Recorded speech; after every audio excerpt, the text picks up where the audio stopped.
Hi guys, welcome back again to our YouTube channel. My name is Lovely, and for today's video, I'm going to share with you how to track your case status on SEAC. Alright?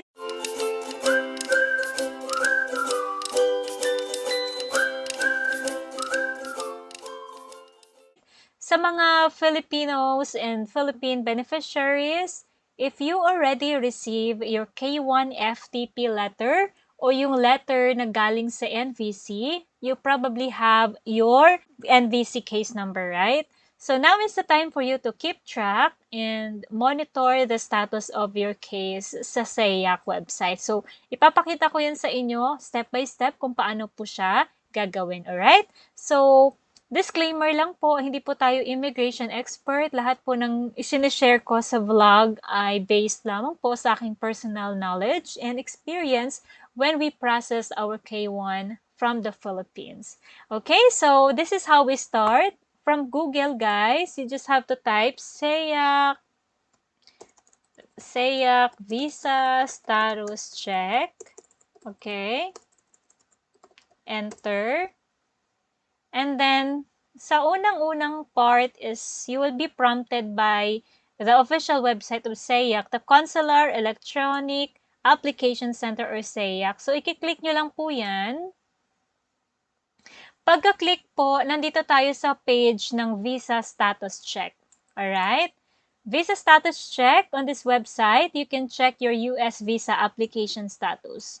So, from NVC, pag meron na kayong NVC case number, dito nyo po itatrack hanggang sa matapos yung interview sa US Embassy Manila. Dito nyo po itatrack kung ano na yung magiging status ng case ninyo. So let's say for example, for K1 beneficiaries, the visa application type will be immigrant visa or IV po. Dalawa po ang option sa drop-down yan.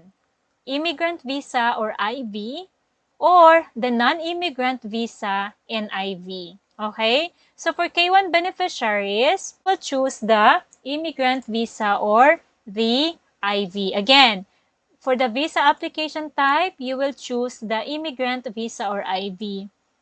Okay?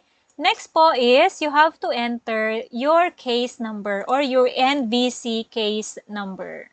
Sa mga beneficiaries out there, especially from the Philippines, your interview is going to be at the US Embassy Manila. So, your case or your NVC case number should start with MNL. Okay? Alright, so for example, this is the case number. Alright, so you input your immigrant visa case number. Now, you are going to enter the code as shown below. This is the CAPTCHA verification letter. So you have to enter as what is shown in the screen. Okay. Kung hindi nyo po mabasa yung CAPTCHA o yung code, click nyo lang po ito. Mag-generate po kayo na medyo mas malinaw. So for example, this one, and make sure na tama po. Ita-type nyo lang po kung ano yung nasa screen. Pag okay na kayo, visa application type is immigrant kasi I'm a K1 filer. And then, na-input nyo na rin po yung inyong immigrant visa case number. Alright, or your NVC case number. And then, for verification, you also enter the code or the CAPTCHA. And then, from there, you are going to click submit.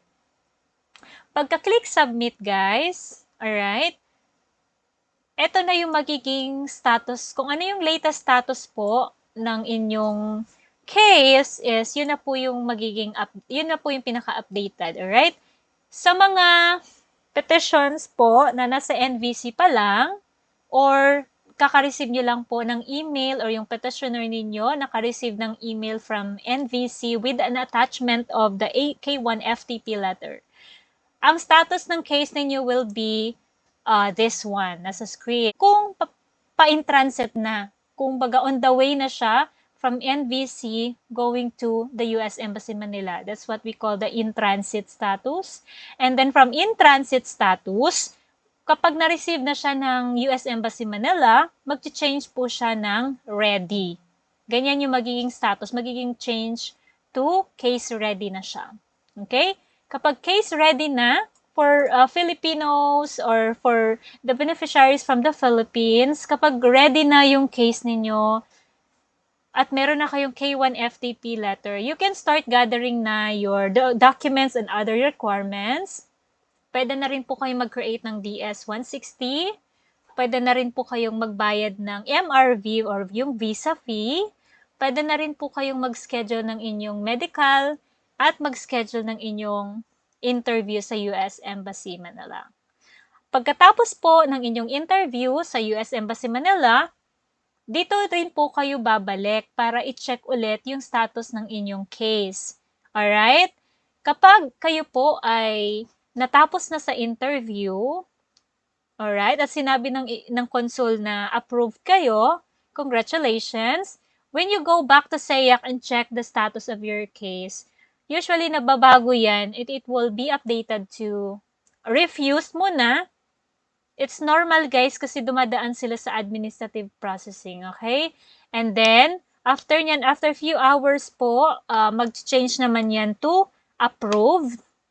Okay? Pag na-case approved na yan, next is issued na, kagaya nito, issued na yung status. Kapag na-issued na yan, ibig sabihin po niyan, anytime soon ay makaka-receive na kayo ng email from the US Embassy Manila and then makaka-receive kayo ng email from LBC. Si LBC po ang official courier company na nagde-deliver ng visa or nagde-deliver sa mga US visa applicants po. Alright? So, yan po yung mga stages na pagdadaanan ninyo kung paano tayo mag-check ng ating case status sa SEAC. Alright, so let me know if you have any more questions.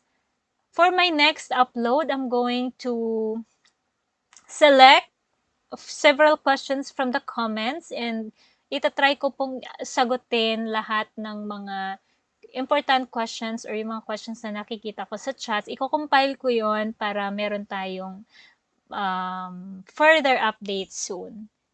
Okay? Maraming salamat and have a good night. Bye! Welcome to New Smyrna!